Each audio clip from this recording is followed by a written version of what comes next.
बिस्मिल्लाहिर्रहमानिर्रहीम। अस्सलाम वालेकुम प्यारे बच्चों, कैसे हैं आप। आज हमारी उर्दू की बुक का 5वां लेक्चर है, यूनिट नंबर 4। हम पढ़ रहे हैं जी गौसे आज़म की सच्चाई की हम मशक कर रहे थे। सवाल नंबर 1, 2, 3, 4 हमने कर लिए हैं। आज हमारा सवाल नंबर 5 है। इस कहानी से हमें क्या सबक मिलता है। हाँ जी बच्चों, बताएं आपको इस कहानी से आपको क्या सबक मिला। मुझे तो ये सबक मिला कि हमें हमेशा सच बोलना चाहिए, झूठ कभी नहीं बोलना चाहिए।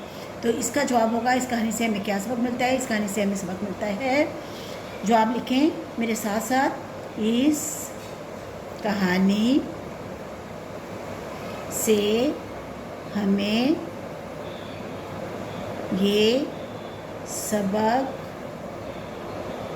मिलता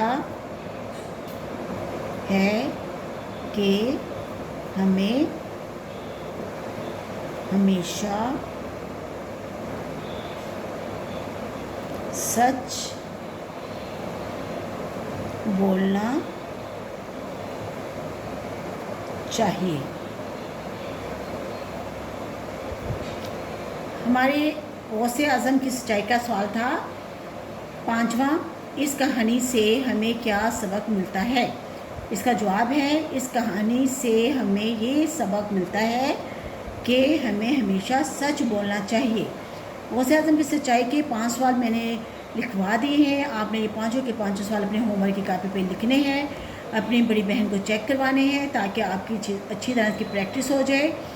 मुझे दुआओं में हमेशा याद रखिएगा। अपना बहुत ज़्यादा ख्याल रखें। अल्लाह हाफिज़।